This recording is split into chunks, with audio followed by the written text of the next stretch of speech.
Thank you everyone for joining us for this webinar on unleashing the power of personalization. Our speakers for this topic are Rolf Krause, CMS Practice Director at eDynamic, and Sean D'Souza, Demand Generation Practice Director, also at eDynamic. In today's presentation, we'll cover understanding true personalization, why personalize, 5 essential steps to providing a richer personalized web experience, leveraging technology, and a few examples. At the conclusion of the presentation, we'll have a question and answer session. And now over to Rolf Krause from eDynamic. Good morning, good afternoon, folks. Thank you for joining us today. As Kamia communicated, it will be myself and Sean D'Souza who will provide today's presentation. Both of us have been involved in a lot of opportunities with various organizations around leveraging content management to deliver highly contextual and relevant content to people, which in turn improves the overall engagement and then drives people to the objectives that you're looking for. In most cases, that's client acquisition and conversion. To get going, a little bit about eDynamic. We're a digital consultancy really focused on client acquisition and engagement systems. So we do a lot of work with organizations around the CMS ecosystem and also involve a lot of other components, for instance, marketing automation, social systems, and so on, all in the effort of driving client acquisition and improving the overall engagement. As we discussed before, some of the things that we're going to cover today really are around personalization. What does it mean to have true personalization?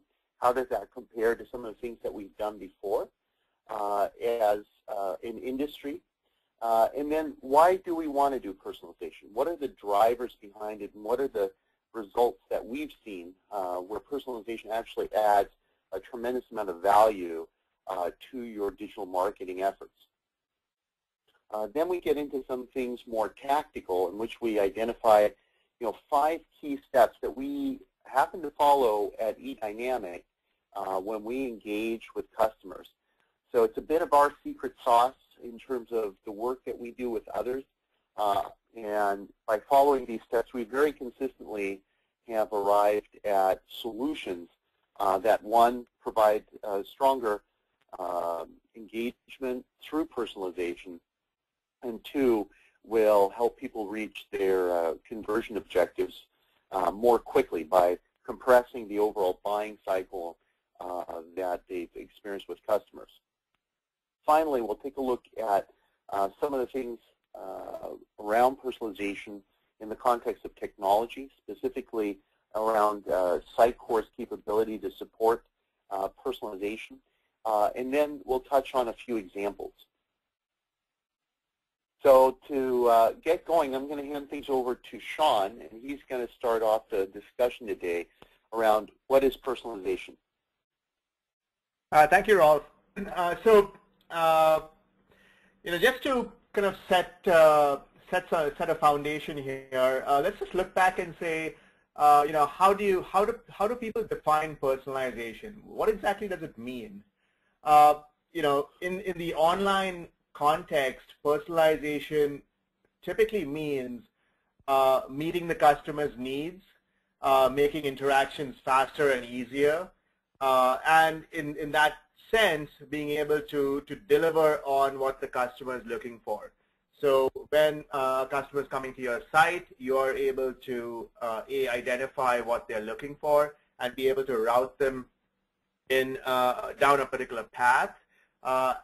Be able to understand based on implicit behavior, so what they're doing on your site, as well as probably questions that you're asking them along the way to give you deeper insights into what they're looking for and be able to answer that question. So it's all about tailoring content to an individual's own particular requirements. In terms of what it needs to be, for the most part, if you look at how a lot of organizations, a lot of websites, email marketing has happened is they've used, I'd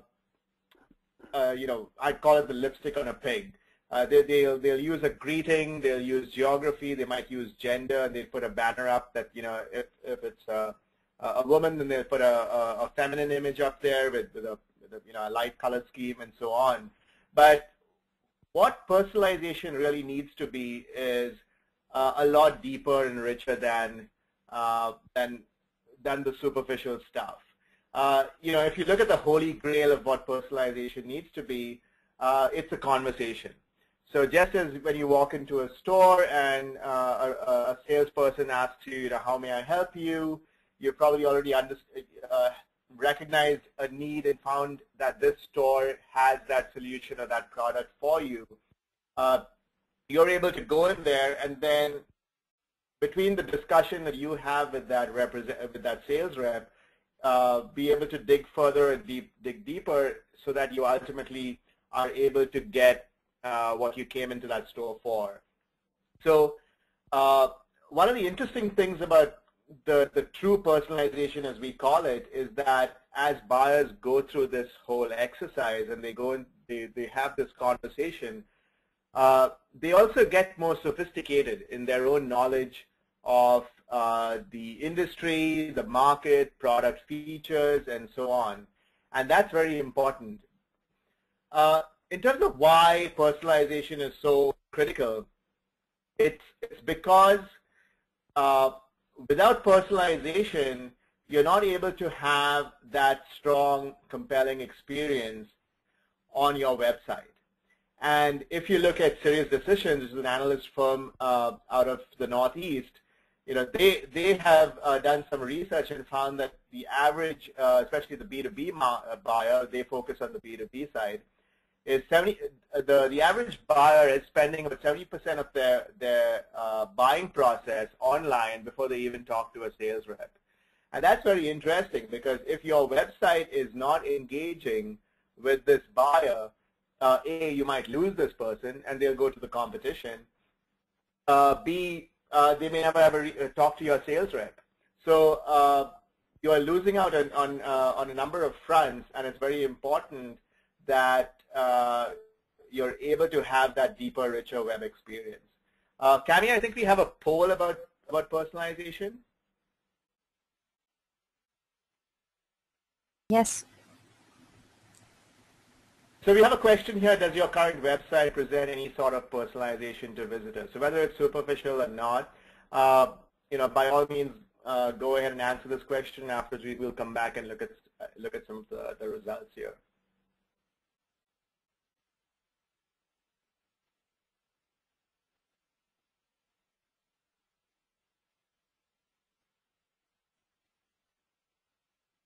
Great, thanks, Camille. So coming back to why personalized.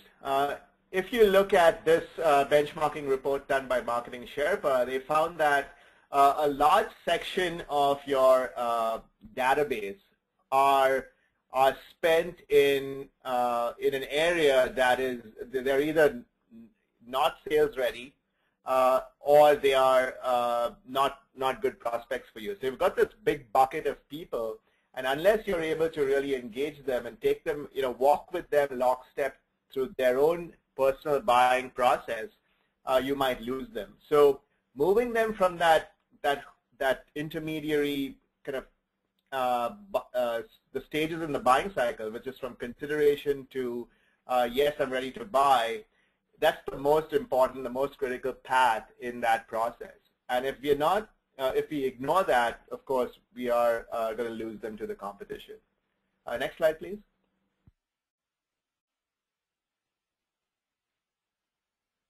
So, the question becomes, when is the best time to engage? And, the honest answer is at all points. So, there was a write-up today that I saw. They called it the engagement zone. And essentially, in any buying environment where a customer is interacting with your website and with other web platforms that you might have as part of your web property mix, you've got to engage them at all levels, because they might be moving both down the buying cycle and also increasing in their sophistication, moving from awareness down to building a short list, digging into particular features. And if you're not able to deliver the right messaging to them, the right content, the comparisons, the customer testimonials at the right time, you've only got a few minutes, as everyone knows, on a website. You're going to lose them. So you've got to make sure that through each stage you're able to engage them and provide them with relevant content that gets them to move forward, to kind of push them forward to the next step, so that they want more and more and more until they reach a point where they're ready to buy. Maybe on the next slide. So I'll pass it back to Rolf for the role of technology. I think I'm going to be doing this as well. Okay. The interesting thing about personalization is that until recently, it was a lot of it was not possible. You had to use data points, and there was a time lag between the level of personalization you would do through an email campaign, and you'd ask questions off a website. But things have changed, and especially when you're talking about content management solutions, they've got a lot more sophisticated, and they now, especially a solution like Sitecore, has the capability of offering these rich context-driven experiences. If you look at the evolution from pure brochureware back in the day, they've now become really sophisticated contextual applications, and they can deliver on this. And as Gartner says, that's the real game changer. If you're able to have the ability to customize and personalize your content based on what your customer is looking for, then you have a distinct competitive advantage. Next slide, please. But technology is only one aspect of this enabling process. You need to better understand the journey your prospects are taking and travel it with them. You have to be able to dig and understand the analytics that your web platform is delivering to you.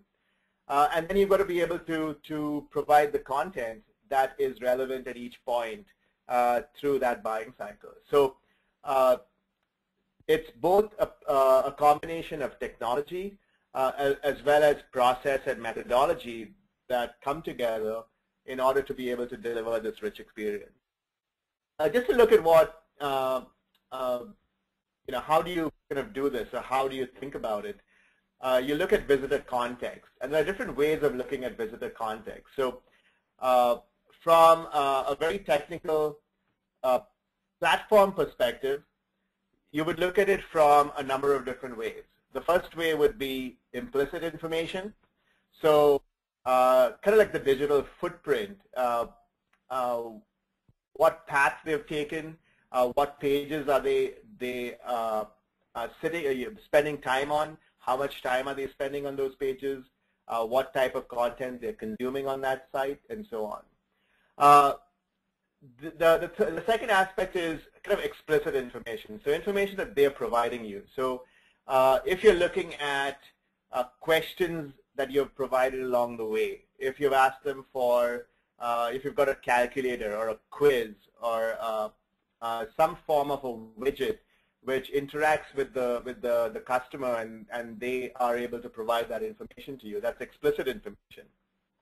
And then finally, there's third-party information, so information coming in from your CRM system, for instance, or from a third-party marketing automation platform.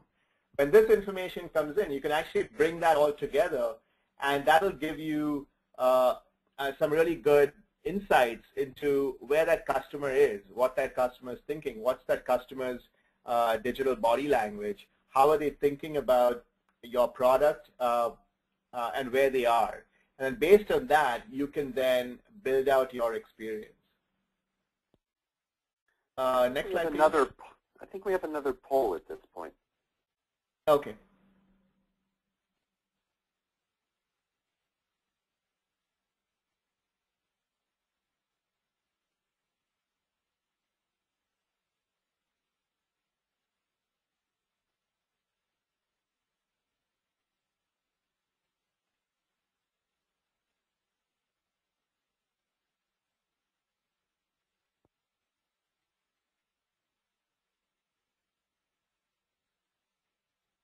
think that poll has now been closed. Perfect. Next slide, please, Rolf.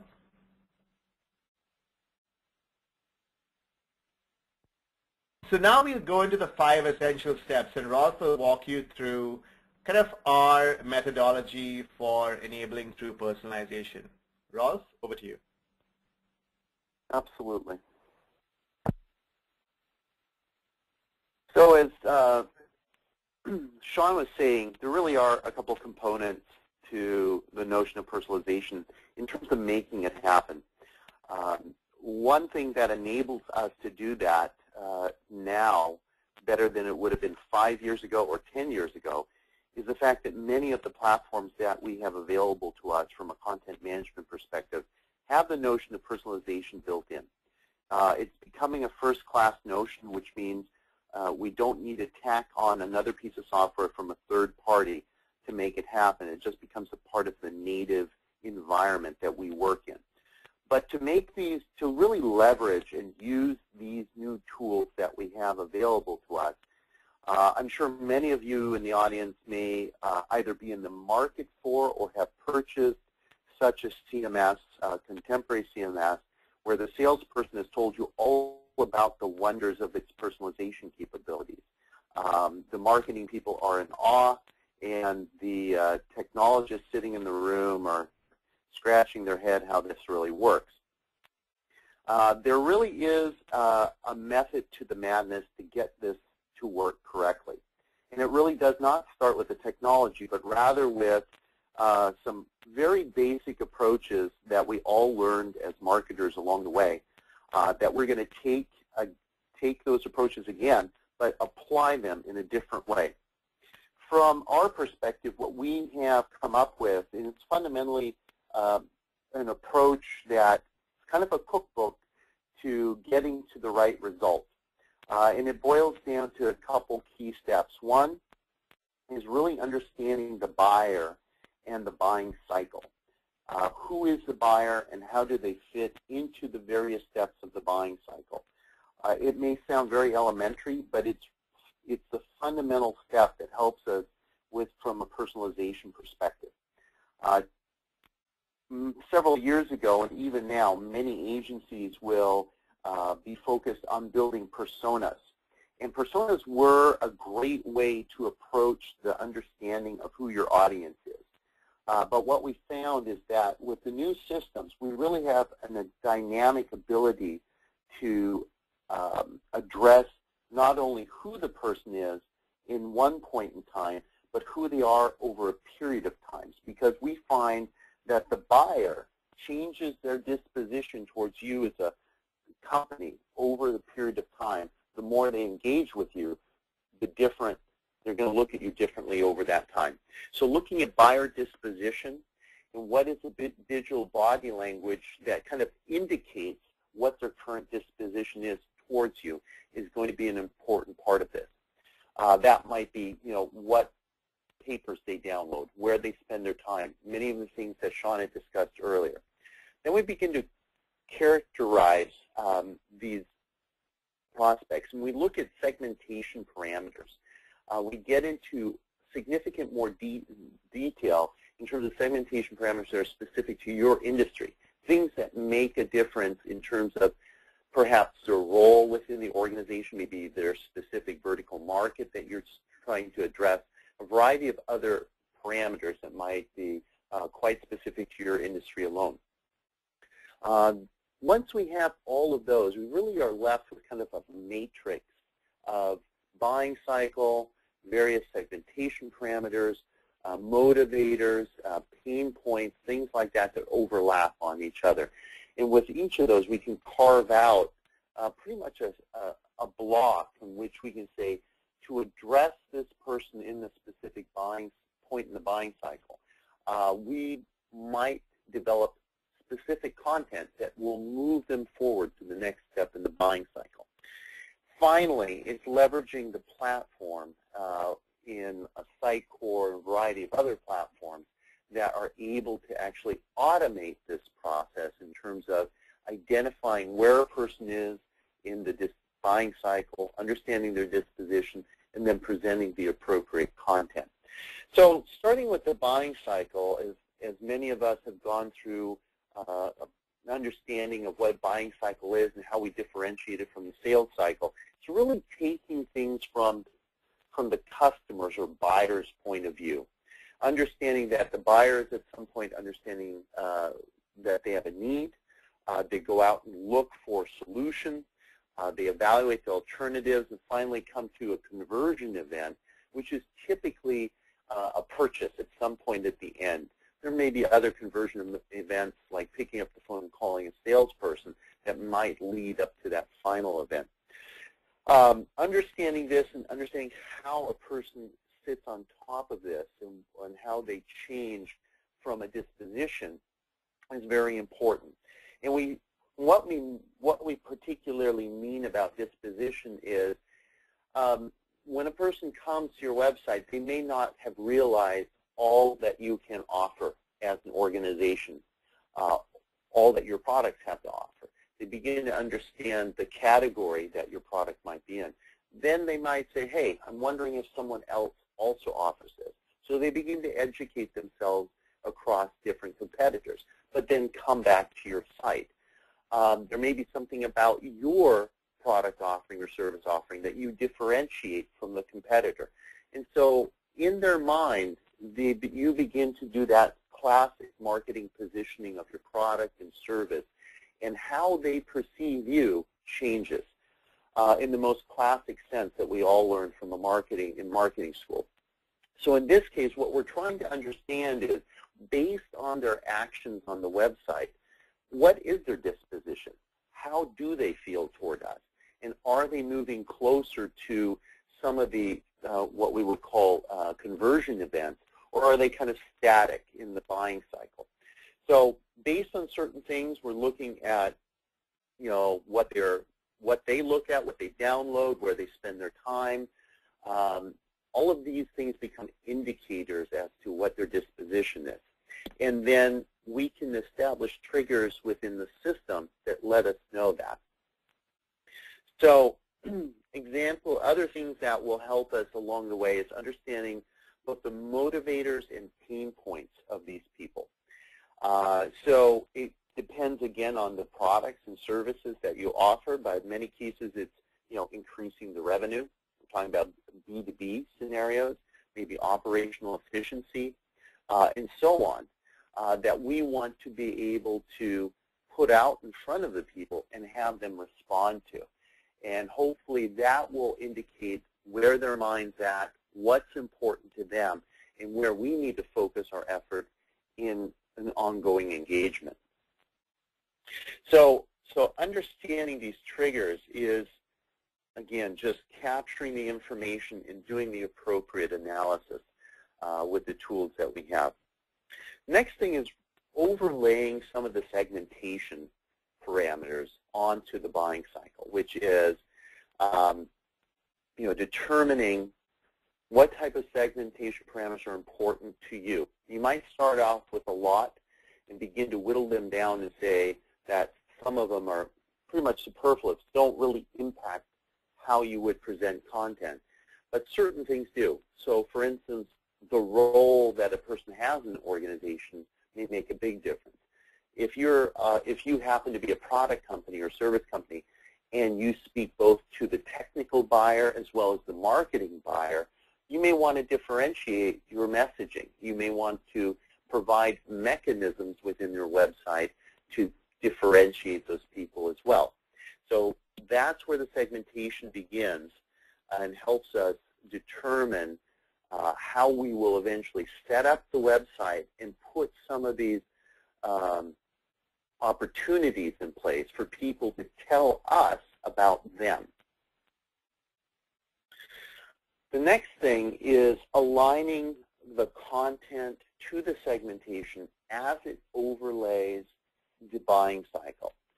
We can probably all understand that what we might say to a person in the information search phase of the buying cycle for, let's say, a technical buyer may be very different than when we get to the evaluate options phase in the buying cycle, where a person is actually making choices between you and a competitor. And so we need to be aware of not only the messaging, but how that information is presented, what tools we provide them along the way to move them forward to the next step in the buying cycle. Here's an example taken from a real customer of how we identified the segments and then also the stages of the buying cycle. So here you can see some of the audience segments, so senior manager, finance, purchasing. And as they might go through the different phases, we narrowed it down to needs recognition through the evaluate options phase, the vertical markets, the pain points, and then finally we map it to a specific content block. And you might see that code there. All of this was managed in the spreadsheet, so we can actually identify the different chunks of content that would need to be developed that would address a specific pain point or motivation for a specific vertical market, and then finally for where it is in the buying cycle and the audience. Bringing that all together really enabled us to develop personalized content, but it also told us when we need to display that personalized content. And we defined the triggers that told us when a person is of the finance style, when the person is most likely to be in the information search phase. So all of those triggers are things that get encoded into a rules engine per se, for instance, Sitecore DMS. Then finally, it's leveraging the platform. It is doing that encoding, taking those rules. So we've got disposition rules that tell us what's on the person's mind, meaning where they are in the buying cycle, who they are, the type of industry they're in.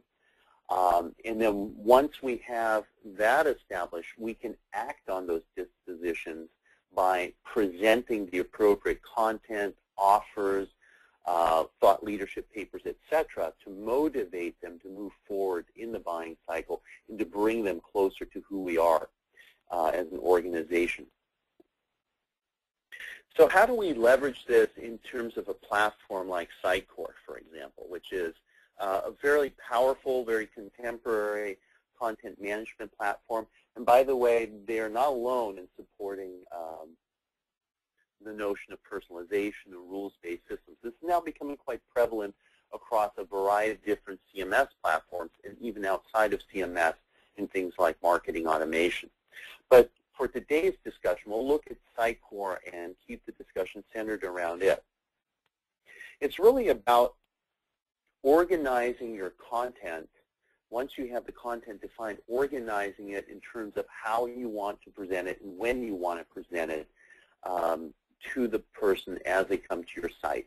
And people may not just come to the site once, but it may be a journey where they come to the site, then they'll provide an email, you send them an email, they'll respond to the email to a landing page on your site, and it really becomes an engagement cycle where over a period of time you have a digital conversation, a dialogue with them. And throughout this dialogue, they tell us about themselves based on the links they clicked on, the documents they've downloaded, where they've spent the time. And then we respond in kind by presenting the appropriate information, meaning that it's in the context of where they are, of who they are, and what they're looking to solve. And we do that by taking people through the journey. And in this case, we show, perhaps dropping a person onto a landing page, having them come into another page where we've got both influencing content on that page and motivating content on the page. We allow them to make some choices there and guide the conversation, if you will. Another way to look at this as we begin to think about disposition and providing the appropriate content is that as people go through these different stages, information gathering, the vendor evaluation, purchase decision, is that we may very clearly define triggers that tell us that they're in that stage and that the resulting rule is to deliver certain content. And again, it goes back to defining what those dispositions are, which is really a combination of things like buying cycle and their pain points and things like that, and then mapping a rule to that that allows you to present the appropriate content. Another important part of this is personalization can occur in a variety of different ways. It can occur through dynamically presenting different content on the site, but personalization can also be something that's based on the implicit structure of the site. So one of the things that we do is that we look at what we want to personalize and how we want to structure the content. So we talked about the content map. You saw the codes associated with the content. We may decide that some of it will just be in a certain section of the site. So we're taking some of the moving parts out of it, and by implicitly building that into the information architecture or the structure of the site, we're actually simplifying it. So that way, there will be things where people navigate into maybe an area that for technical audience, another that they navigate an area for the marketing audience, yet within those areas, we'll do personalization. So it's very important to begin to understand how to structure that content, how much of that content you want dynamically presented, how much of that you want to have built into the information architecture of the site itself. Then we look at things like the actual rules. In this case, we're showing Sitecore, where we are looking at a very specific rule that's based on a certain category or type of user. In this case, visitor industry is banking versus visitor industry is technology. We're going to have a different rule to present different information. But we first need to be able to establish whether or not that person is in banking or whether that person is in a technology organization. And once we have that, we have dispositioned them, then we can act on that through the rules that present the content. It's kind of a two-step process there. So we've got some examples here, and I'm going to hand the reins back over to Sean, and he's going to walk us through these examples and tie that back to some of the things that we've just discussed in the process that we've used. Sean? Yeah, thanks, Rolf. This is a little simplistic, but we're just trying to illustrate the flow or those steps that Rolf talked about a little while ago. So here's, so we've got two examples. This one's a B2C example, and this is a bike site, a bike manufacturer, and this is their website. So, I am a prospective customer. I'm shopping for a bicycle. I land up on this site. I do a Google search or whatever, and if someone refers the site to me, I land up on this site. Now I'm looking, if you look at this website, there are 5 or 6 categories of bikes that this company produces. I've got to narrow, narrow my search down to the type of bike that I'm looking for. So I'm looking for kind of a road bike that is a multi-use bike and so on. So when I begin to do that, I begin to narrow my search down, and behind the scenes, the website CMS engine is going to be tracking that information. So I then come onto this mountain lion bicycle as an example, and I begin to look at, let's say, the frame. So as I begin to do this, my digital footprint is being created within the CMS application. The next time I come to this site, the site will already know that I'm looking at a road bike versus all the other bikes that the site has on its in its product list. But more importantly, that I'm looking for certain specific features. So, and one particular feature that I am interested in, or my disposition informs the site, is that I'm very particular about the type of frame that this bike has. The interesting thing about the website is that the website can now provide me with more information about about what I have indicated as my interest. So for instance, if it's the frame, I can then do a comparison about this frame versus other frames and so on. The website is now personalizing the experience for me based on a number of factors, that I'm looking for a road bike, I'm looking for a frame, I might be looking for gears, but whatever that information is, it's now able to track that. As it moves me down, and I spend time, this is a concise version, but as I spend time on this site, ultimately this website will direct me to a place where I can buy this particular bike, the Mountain Lion X7 with the carbon frame. So what the website has done, let's on the next slide, please. So what this website is doing is, as it's tracking my implicit behavior, it could also ask me questions along the way, like how important is this feature to me on a scale of 1 to 10 and so on. But the website can actually validate my interest and then accordingly direct me to a place where I can purchase. So there are a number of dealerships, and as anyone knows, when you go to a website and you find dealers or stores where you can buy products, they usually go by brand, and that particular product might not be available. Your website can now customize your where you can buy that based on the type of product that I was looking for. So if I left this site and I did not do anything else and I come back, the website can then find that out. Or if you have integrated this with DMS, an email can be triggered that's sent to me the following day with a reminder or with an offer or with a coupon or something like that way. So that's the power of being able to personalize the website just based on a rules engine that has profiled me, that has bucketed me based on my disposition, by my product interest, and by some other elements that I've either indicated through a form or just by my behavior. Let's go down to a B2B example.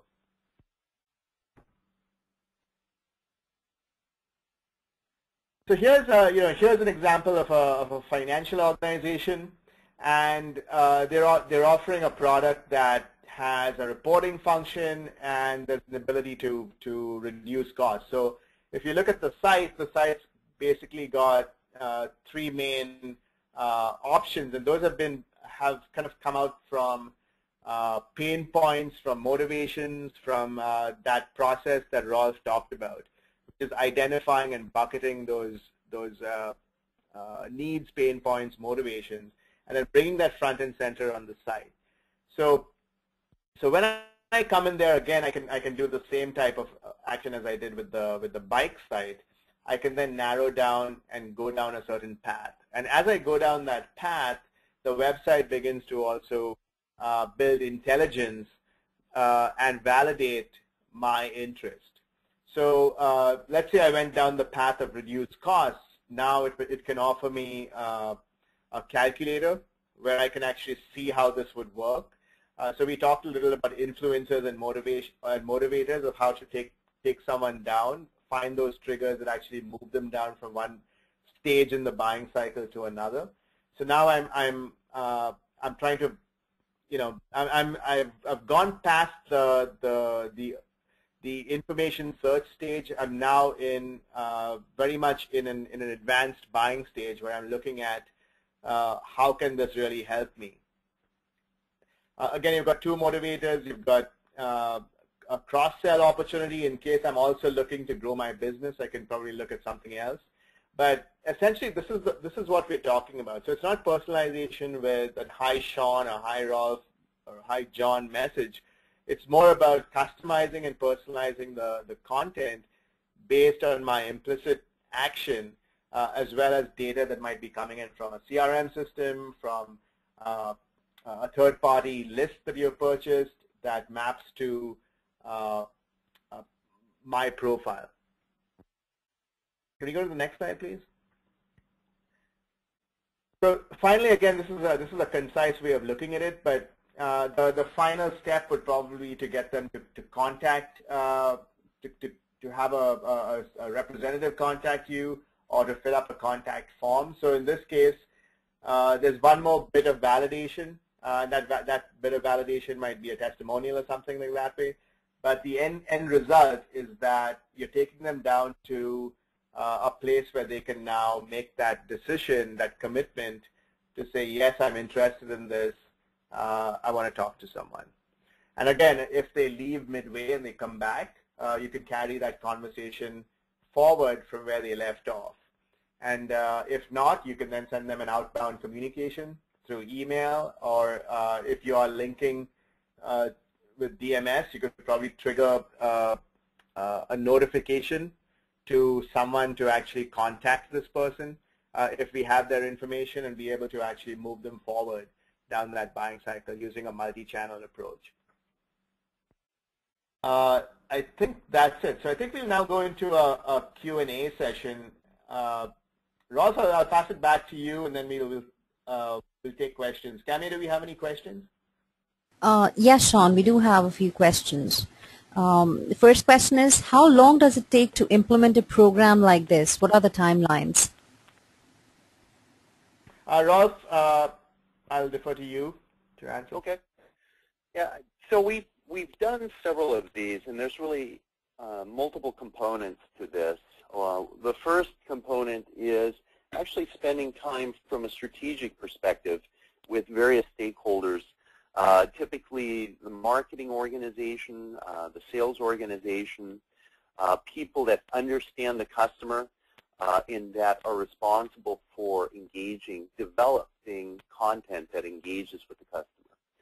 And in that case, it may be several weeks, anywhere from 1 to 3 weeks on the long end, to go through a strategic review workshop where we go and understand the buying cycle. We spend time doing segmentation analysis.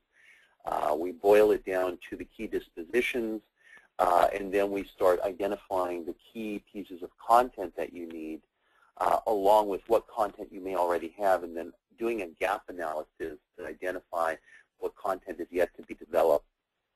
From there, we then, if you have an existing website that's based on Sitecore, one of the other CMS systems that it already includes personalization capability, then it could be several weeks to several months, depending on the size of the changes necessary to implement this. If you're starting, of course, with a greenfield opportunity, if you're on an older CMS and are just moving to a contemporary CMS, it definitely will take multiple months to get that up and running. But nonetheless, that initial work, that workshop effort, needs to be done before we can move down that path.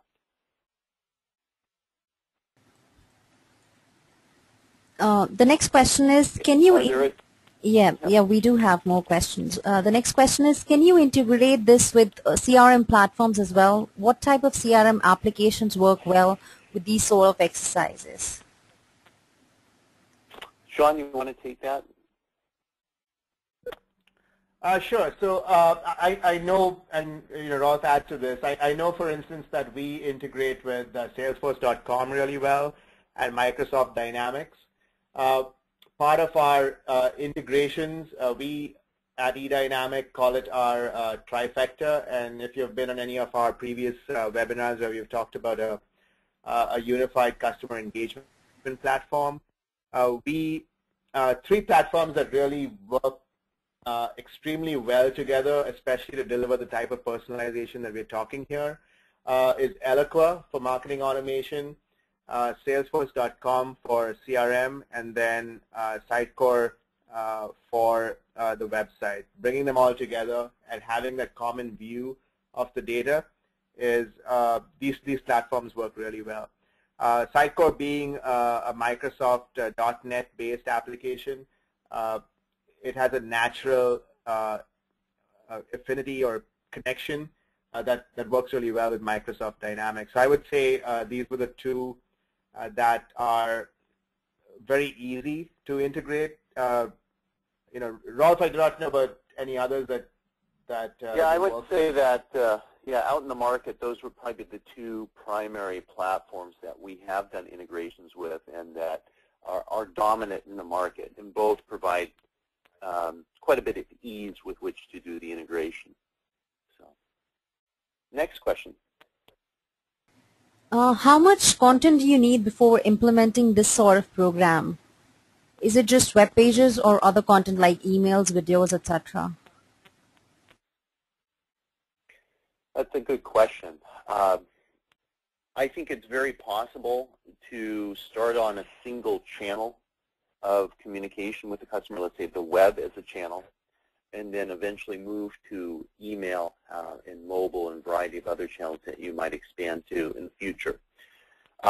Regardless of the channel that you happen to use, whether it's email, let's say using an Eloqua or using a Marketo or one of these platforms on the marketing automation side, or using a CMS like a Sitecore, an Ectron, a Day, whatever that might be.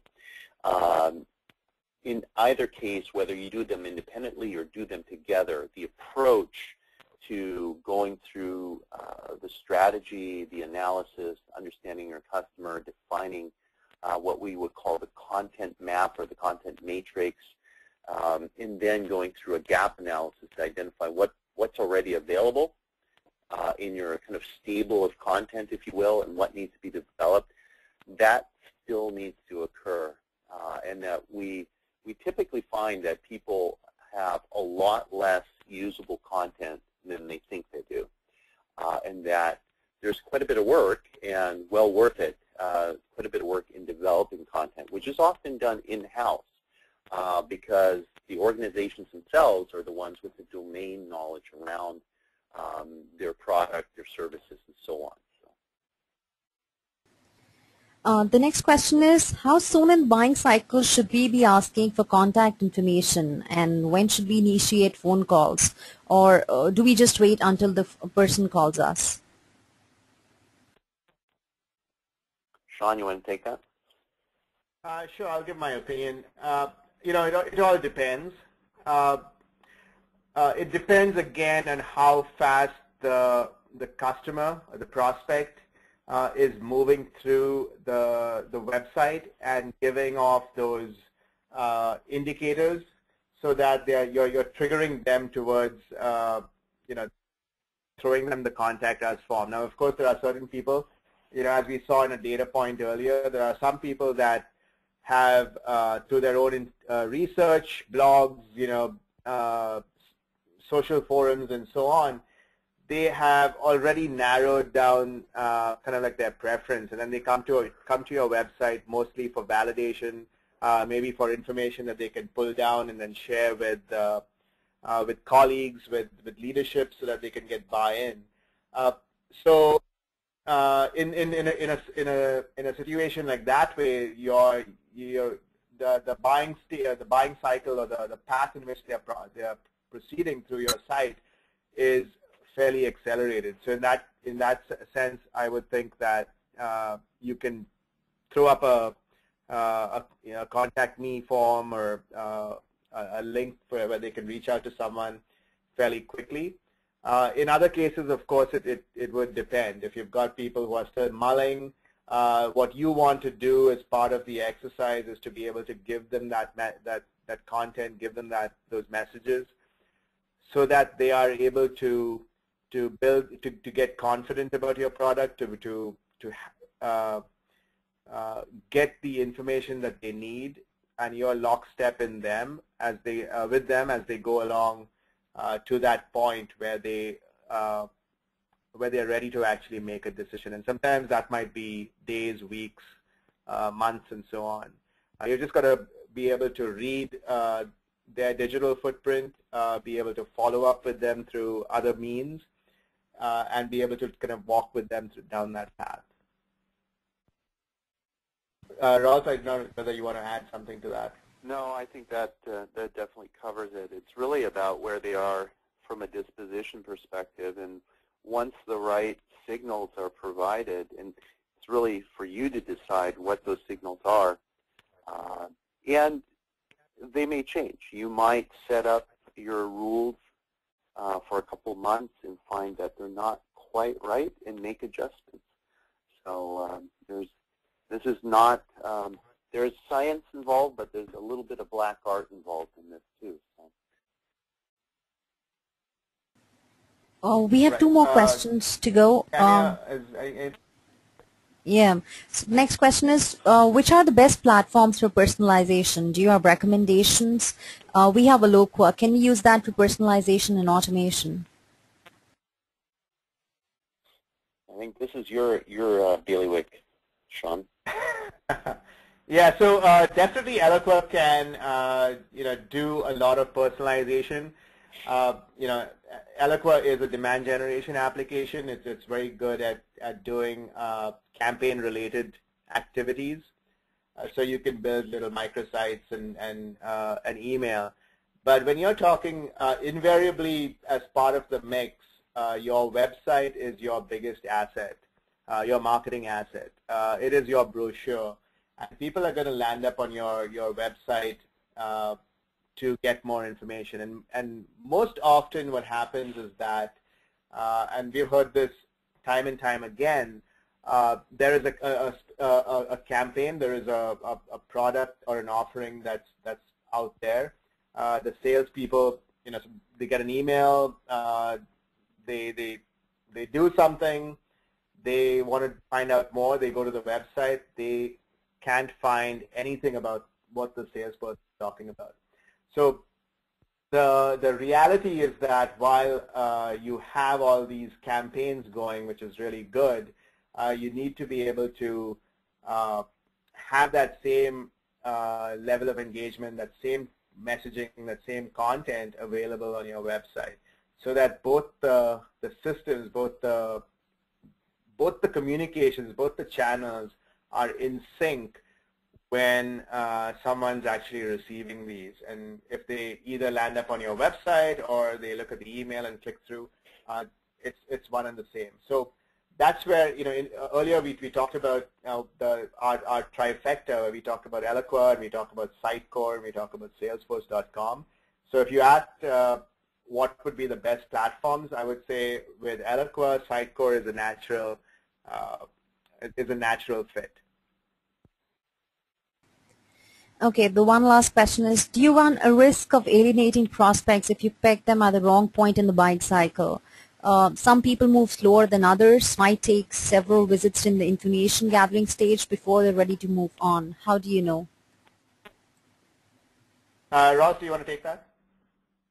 Yeah, I would say that's the beauty of these contemporary systems, from the standpoint that when we look at a person moving through a buying cycle, we begin to disposition them. It's not black or white. So typically within systems like a Sitecore, even in Eloqua, you have the notion of a score. And that score can go up and down over a period of time. And it may be multiple scores.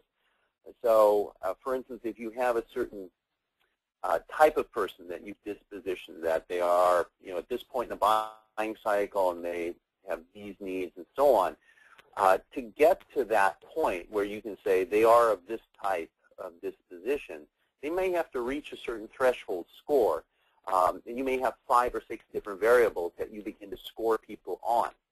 So that for a person that actually takes quite a bit of time to make up their mind, to kind of ingest the information that's on your website, to read things and finally respond, versus a person that, as Sean said, they may have done a lot of research up front, read the blogs, they've gone to a trade show, they're almost ready to buy, so they go through the buying cycle from a website perspective very quickly.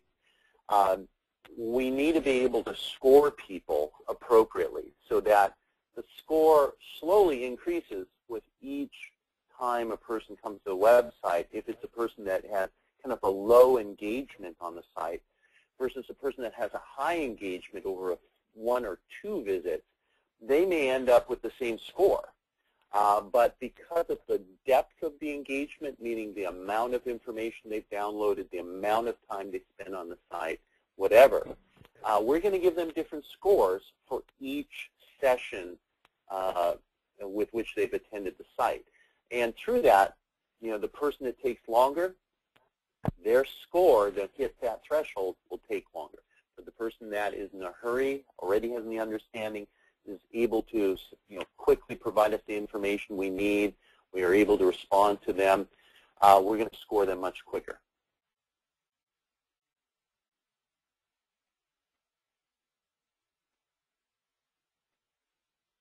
Are there any additional questions, Kamia? No, that's it. We've covered all the questions. Great. Well, thank you all very much for attending today's webinar, and we look forward to having you at future webinars. If there are any questions, feel free to contact eDynamic and the email addresses that you have. And again, thank you so much. Take care. Thank you. Bye-bye.